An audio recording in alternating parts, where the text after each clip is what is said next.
Indian സിനിമയിൽ തന്നെ ഏറ്റവും കൂടുതൽ പ്രേക്ഷകർ കാത്തിരിക്കുന്ന ചിത്രമാണ് 'ദൃശ്യം 3'. മലയാളത്തിൽ ആദ്യം പുറത്തിറങ്ങിയ ചിത്രം പിന്നീട് നിരവധി ഭാഷകളിലേക്ക് റീമേക്ക് ചെയ്ത് പുറത്തിറങ്ങിയിരുന്നു.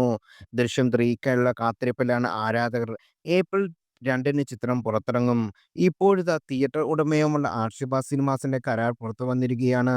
സോഷ്യൽ മീഡിയയിൽ ഇത് വ്യാപകമായി പ്രചരിക്കുന്നുണ്ട്. ഇത് സത്യമാണോ എന്ന കാര്യത്തിൽ ഔദ്യോഗിക സ്ഥിരീകരണം ഒന്നും എത്തിയിട്ടുമില്ല. പ്രചരിക്കുന്ന റിപ്പോർട്ടിൽ ചിത്രത്തിന് ദിവസങ്ങൾ 4 ഷോ ഉണ്ടാകും.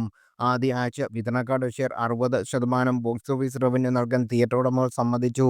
രണ്ടാമത്തെ ആഴ്ചയിൽ അത് 55%, മൂന്നാമത്തെ ആഴ്ചയിൽ നാലാമത്തെ ആഴ്ചയിൽ അത് 50%ആയിട്ടും നിലനിർത്തും.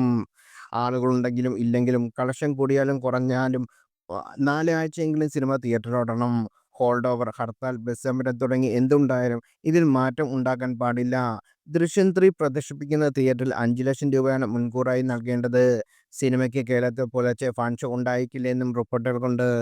അതേസമയം മലയാളത്തിൽ ത്രില്ലർ സിനിമകൾക്ക് പുതിയൊരു ബെഞ്ച് മാർക്ക് നൽകിയ ചിത്രമായിരുന്നു മോഹൻലാൽ, ജിത്തു ജോസഫ് കൂട്ടുകെട്ടിലിറങ്ങിയ 'ദൃശ്യം'. സിനിമയുടെ മൂന്നാം ഭാഗത്തിന്റെ ചിത്രീകരണം പുരോഗമിക്കുകയാണ്. 75 കോടിയായിരുന്നു ആദ്യ ഭാഗം തിയേറ്ററിൽ നിന്ന് നേടിയത്. തമിഴ്, തെലുങ്ക്, ഹിന്ദി, കന്നഡ തുടങ്ങിയ ഭാഷയിലേക്ക് ചിത്രം റീമേക്ക് ചെയ്യപ്പെട്ടിരുന്നു.